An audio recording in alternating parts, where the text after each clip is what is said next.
que a gente tenha um registro das nossas apresentações, tá bom? Então, a equipe com a palavra, eu creio que já vai estar iniciada sobre direito coletivo internacional. Bom dia, professora. Bom dia aos demais. A gente vai optar pela câmera fechada mesmo, até porque a gente vai acompanhar para o slide, pela dinâmica ficar até melhor.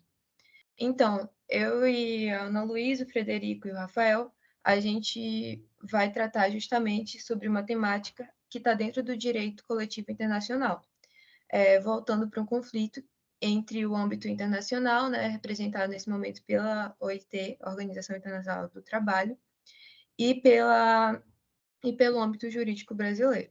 Pode passar.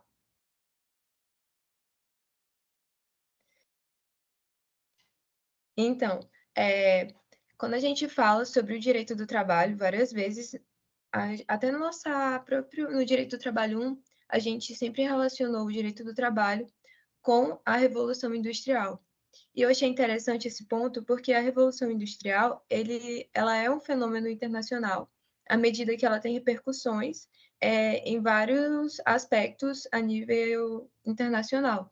Tanto é que nós estudamos ela, por exemplo, no ensino médio. E é interessante isso porque o direito do trabalho, que também está muito relacionado sobre essa revolução, tendo em vista que o novo dinamismo entre a relação patrão-empregado gerou necessidades que o direito do trabalho veio para abarcar, esse dinamismo que veio a âmbito internacional formulou e proporcionou o desenvolvimento do direito do trabalho, que, por sua vez, também começou a se tendenciar à esfera internacional, à medida que organizações, normas e pactos começaram a atingir parâmetros globais. E a Organização Internacional do Trabalho é uma referência quando se trata desse direito nesse parâmetro. E tendo em vista que o Brasil ele faz parte da OIT, ele tem, desde a primeira reunião, né, participado, é claro que vai ter reflexos dessa organização na estrutura jurídica brasileira, que é justamente o que vamos tratar no nosso trabalho. Pode passar. Então, certo, mas para iniciar tratando de direito trabalhista internacional, eu achei interessante referenciar um pouco de como se deu essa internacionalização, por assim dizer, do direito. Eu pude perceber que o Robert Owen, ele no século XIX, ele já tinha essa ideia de implementar a semente da internacionalização, à medida que ele refletia sobre a necessidade de trazer uma internacionalização do direito do trabalho. Mas ele não foi o único, né? Não foi o único e nem foi a única causa que deu o pontapé para essa internacionalização. À medida que as injustiças sociais, agravadas justamente pela Revolução Industrial, despertou a necessidade de uma intervenção frente a um liberalismo político, porque esse liberalismo ele se revelava incapaz de solucionar os crescentes problemas e injustiças sociais que vinham desse novo dinamismo e da relação patrão-empregado. Além disso, se tem a criação da Associação Internacional de Trabalhadores, que foi um grande marco também, como o próprio nome diz, né, internacional. Já tinha essa tendência e essa constituição e a própria organização da ideia de sindicatos que tratassem do aspecto trabalhista no âmbito internacional. E mais para frente também tem alguns eventos específicos, como a Conferência Sindical Internacional e o Tratado de Versalhes, que vai tratar um pouco sobre essa necessidade da justiça social no âmbito trabalhista. Pode passar. Aí aqui eu achei interessante trazer a Constituição da Associação Internacional de Trabalhadores, no momento que ela fala: a emancipação da classe trabalhadora não constitui tarefa nem local nem nacional, mas é uma tarefa social que compreende todos os países em que existe a sociedade moderna e cuja solução depende da cooperação prática e teórica. Então, eu achei muito interessante essa Constituição, porque quando a gente fala de direito internacional, muitas vezes a gente tem a ideia ou se remete a algo muito moderno, muito novo, que veio, assim, século XXI. Mas não, a gente já entende aqui, né, que lá no século XIX já se tinha essa ideia sobre a necessidade de pôr no âmbito global, no âmbito internacional, o direito, à medida que eles compreendiam que a necessidade dos trabalhadores não era uma necessidade de uma cidade, de uma vila, de uma área de fabricação. Era em todas aquelas sociedades em que se havia um novo dinamismo, né? Como ele fala, a sociedade moderna. Então, achei interessante ressaltar esse ponto. Pode passar. Certo. Contudo, depois desse momento, né, que se inicia com Owen, adentra-se a Primeira Guerra Mundial. E com essa Primeira Guerra Mundial, se tem, após ela, um cenário de desordem e problemáticas, sobretudo no contexto europeu, né, que onde teve o grande enfoque dessa guerra. Então, começou a se ter uma ideia da busca pela justiça social em prol de uma vivência pacífica e estável, justamente porque o mundo ele já tinha entendido o quão valoroso isso era, tendo visto o cenário caótico que estava depois da guerra.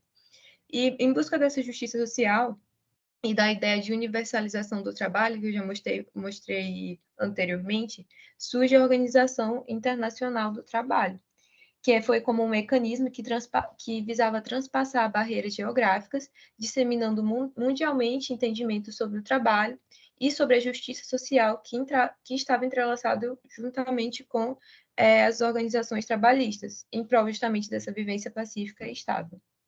Pode passar. Certo.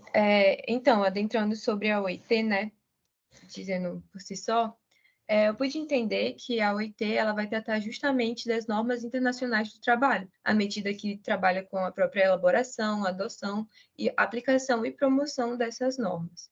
E ela faz isso como? Por meio de instrumentos como as convenções, os protocolos, as recomendações, as resoluções e as declarações. Desde agora eu já adianto que a gente vai tratar fortemente sobre as convenções, que é o que está relacionado com o nosso tema.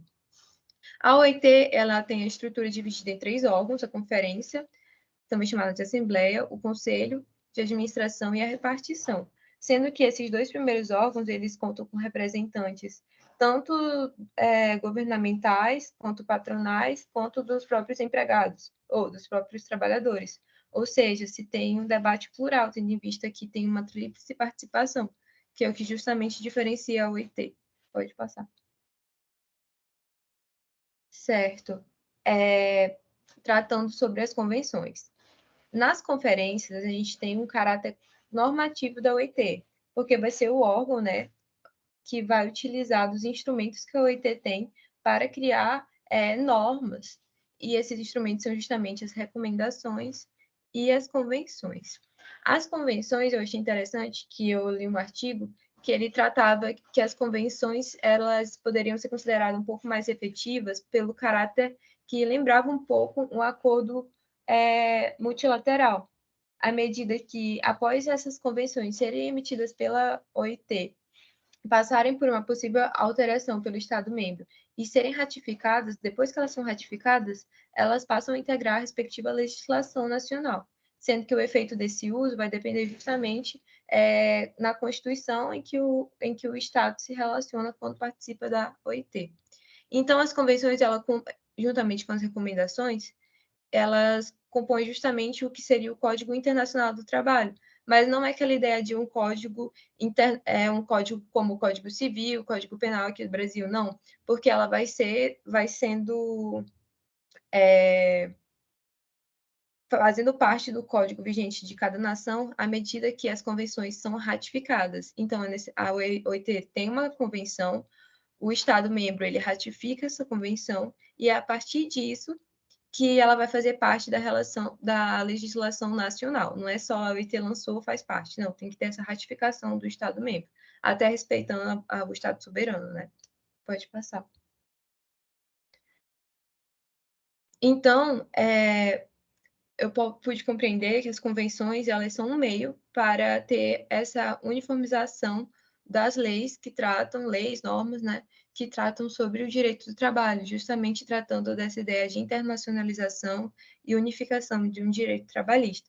E nesse ponto aqui eu vou citar o Ribeiro e o Sabatier, que eles falam: a OIT dá corpo à opinião pública mundial dos problemas do trabalho por sua existência. Exerce sobre diversos estados uma pressão moral cujo poder é certo, tornando-se difícil manter certas regras, recusar certas reformas na atmosfera assim criada. e menos por sua ação jurídica direta do que por estes meios psicológicos indiretos que a OIT desempenha um papel eficaz no progresso dos direitos do trabalho. Ou seja, a OIT por si só ela já exerce um papel de protagonismo à medida que ela já demonstra a força e a necessidade de uma universalização das normas trabalhistas, e justamente a convenção veio como um instrumento destas normas. Pode passar. Certo. Eu achei interessante tratar também do artigo 19 da Constituição da OIT, que ela fala justamente sobre a regra da condição mais vantajosa, que é, por exemplo, caso a OIT emita uma recomendação ou uma ratificação e o Estado-membro já tiver uma lei considerada mais vantajosa, vai se sobressair a lei mais vantajosa, tendo em vista que a OIT busca justamente isso, né?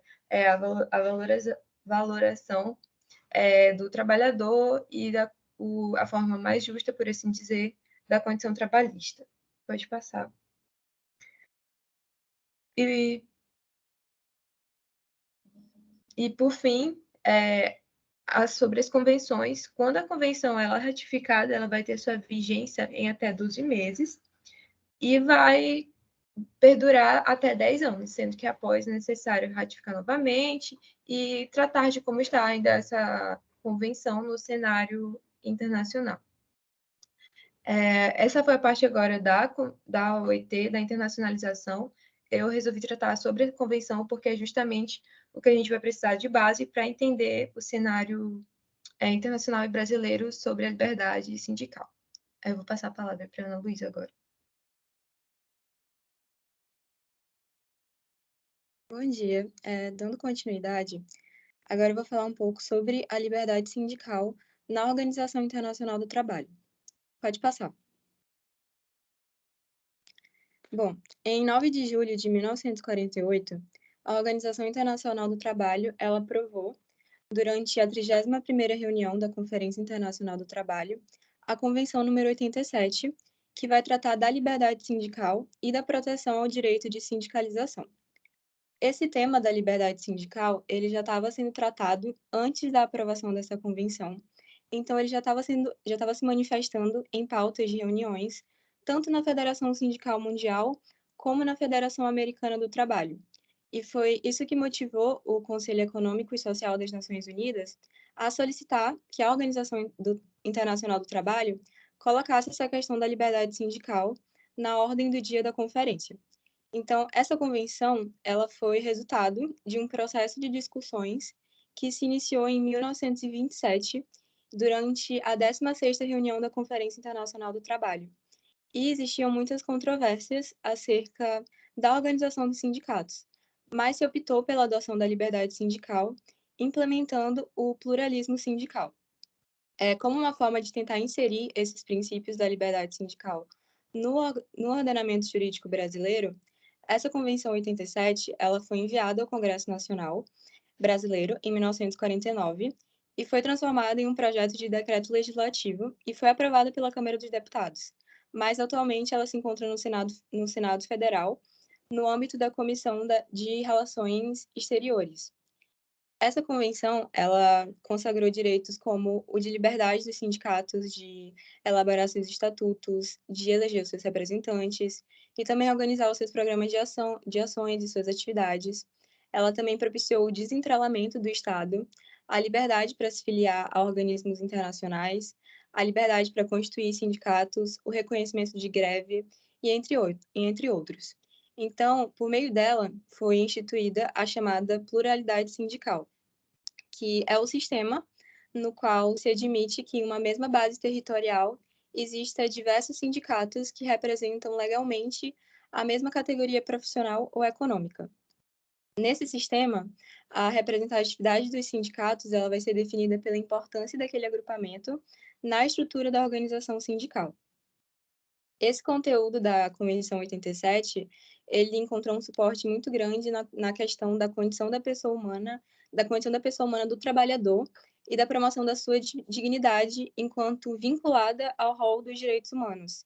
Então, a liberdade sindical, ela se tornou um tema com dimensão de direitos humanos, pelo qual, sem ela, né, o trabalhador ele não teria possibilidade de se desenvolver com plena liberdade e igualdade.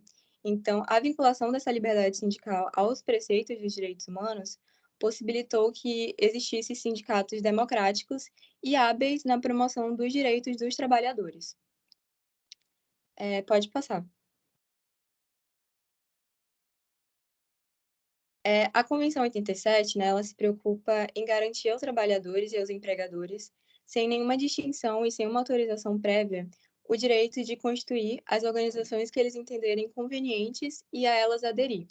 E ela também garante às organizações o direito de redigir os seus próprios estatutos, os seus próprios regulamentos, de eleger os seus representantes, de organizar a sua administração e suas atividades, sem a intervenção do Estado. Aí eu trouxe alguns artigos principais dessa convenção, começando pelo artigo 2º, que diz que aos trabalhadores e empregadores, sem distinção de qualquer espécie, o direito sem autorização prévia de constituir organização de sua escolha, assim como de se filiar a essas organizações, a condição única de se conformar com os estatutos dessas últimas. Ou seja, esse artigo, ele consagrou a liberdade sindical, tanto individual como coletiva, além de garantir ao grupo organizador do sindicato o direito de estruturar ele de forma livre.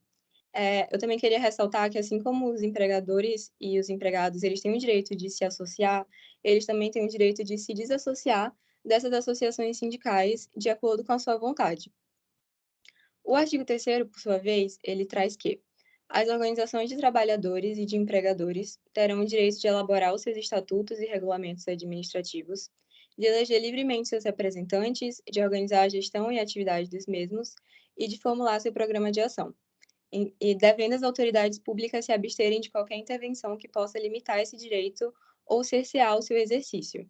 Ou seja, é proibido, né, de forma expressa, que as autoridades públicas ou governamentais venham a intervir na existência e funcionamento dessas organizações sindicais, sejam por atos governamentais, administrativos, legislativos ou judiciais, ou pela tomada de medidas que limitem a capacidade de livre elaboração dos estatutos, que condicionem a eleição dos representantes, que manipulem a gestão das entidades, ou que reduzam a livre formulação dos programas de ação.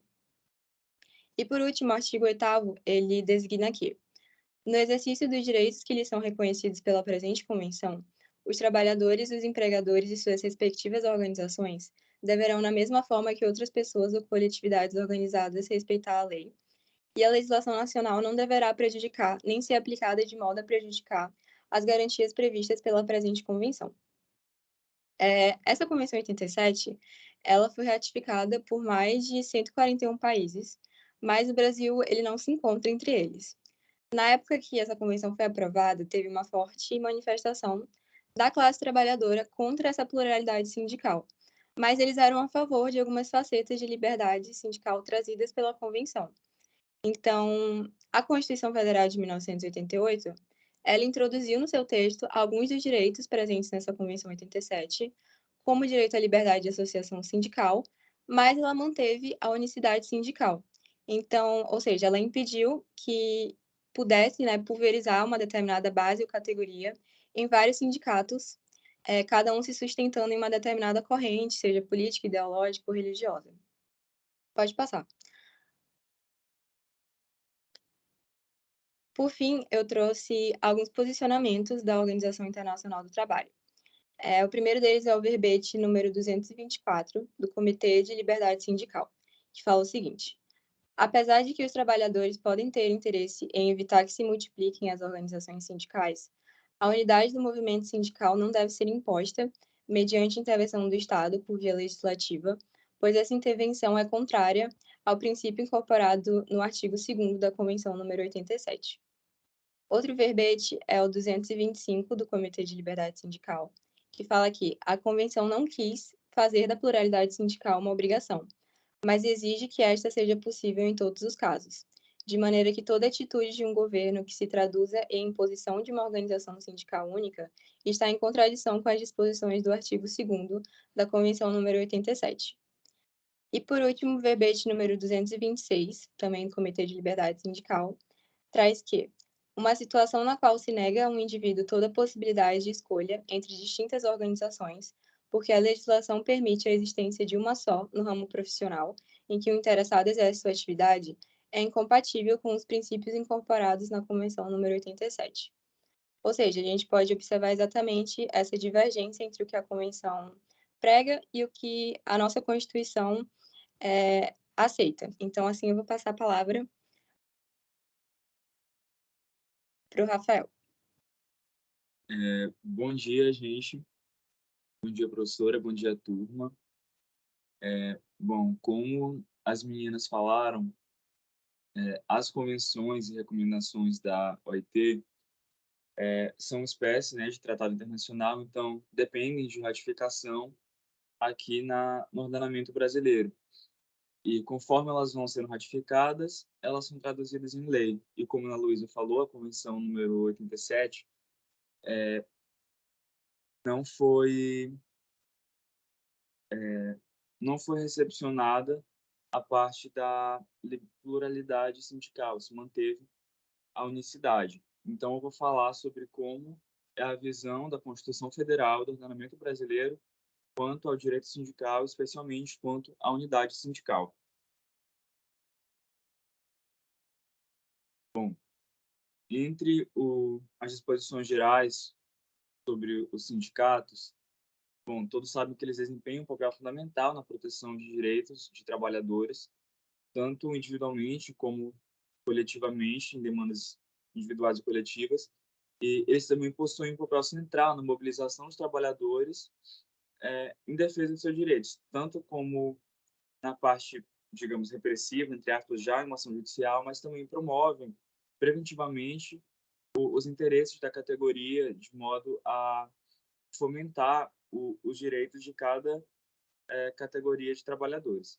Então, eles organizam protestos, greves e, bom, pela Constituição Federal e pela CLT, os sindicatos atuam como representantes legítimos de trabalhadores perante empregadores, perante autoridades públicas, e têm responsabilidade de defender e promover os interesses dessas categorias. Bom, importante mencionar que as formas de atuação podem variar de acordo com a legislação de cada país e com a estrutura sindical adotada. Além disso, a efetividade da proteção também está relacionada ao contexto social, político e econômico em que eles se encontram. E também contexto jurídico, né? Como no contexto brasileiro, temos entre os principais pilares do direito sindical está consagrada a unicidade, como um princípio presente na Constituição Federal de 88, mais precisamente no artigo 8º, no inciso 2. Pode passar o slide, por favor.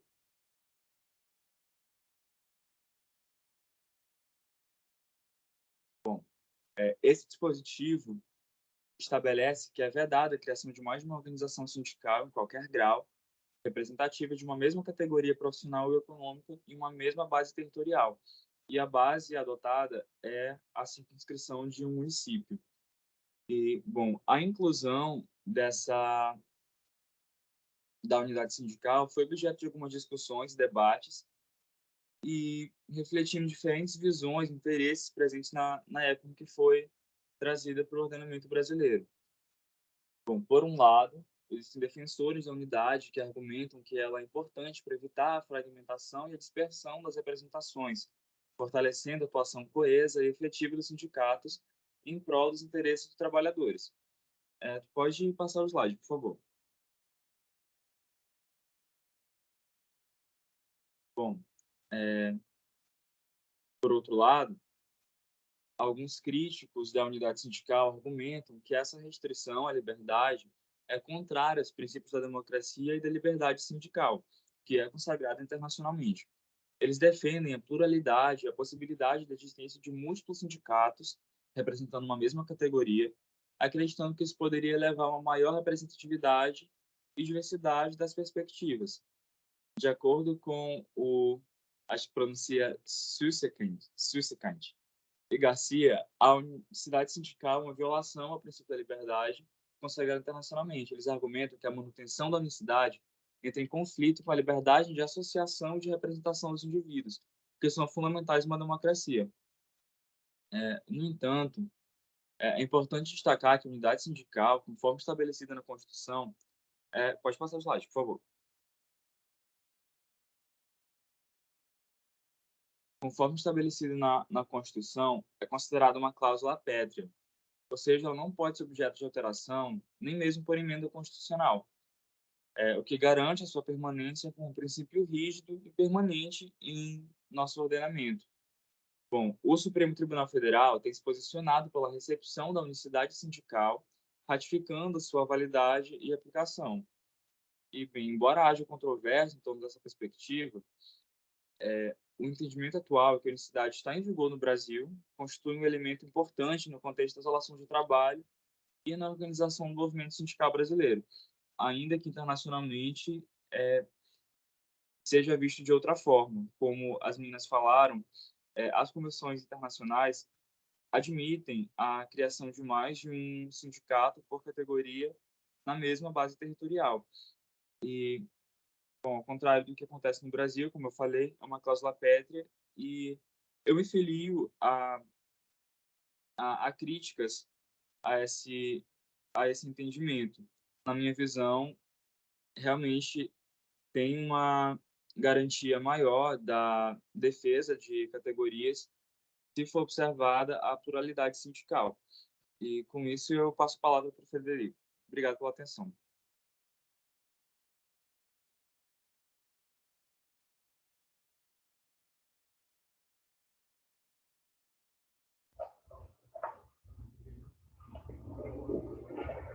Bom dia, professora. Bom dia, turma. Dando continuidade à nossa apresentação, eu vou falar sobre a forma como a Convenção número 87 adotou a pluralidade sindical e a visão da OIT sobre a unidade sindical.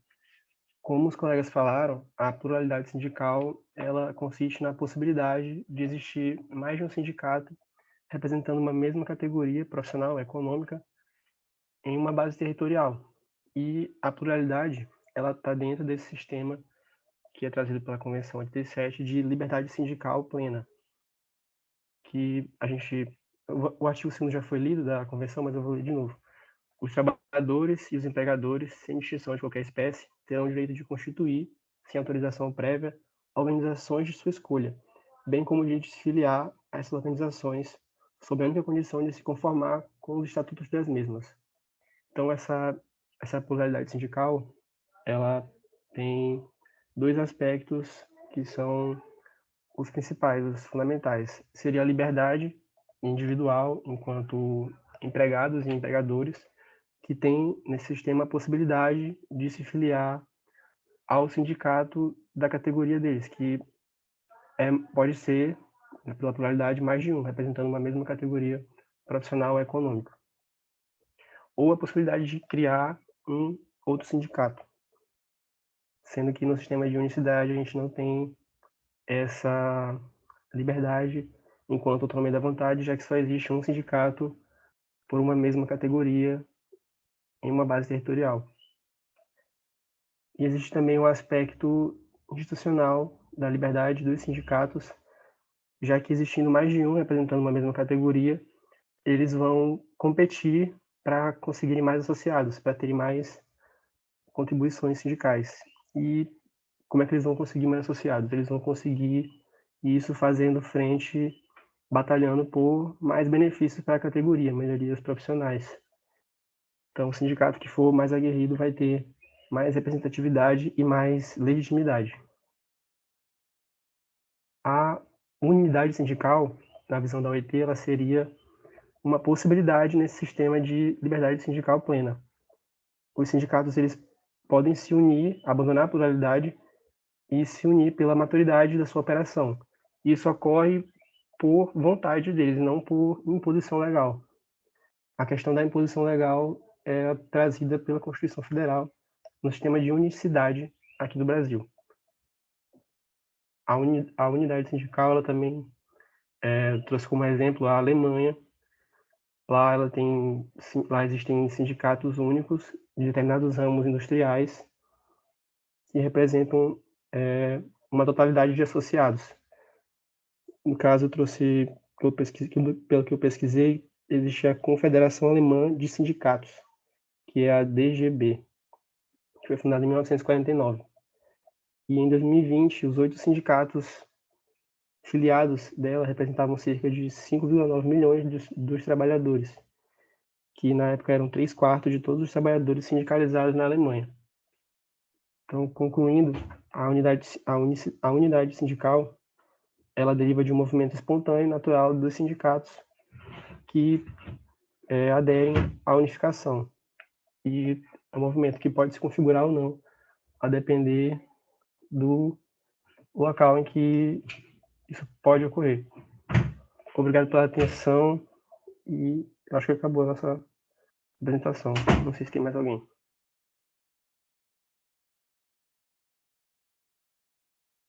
É só isso mesmo, professora. Obrigada pela atenção.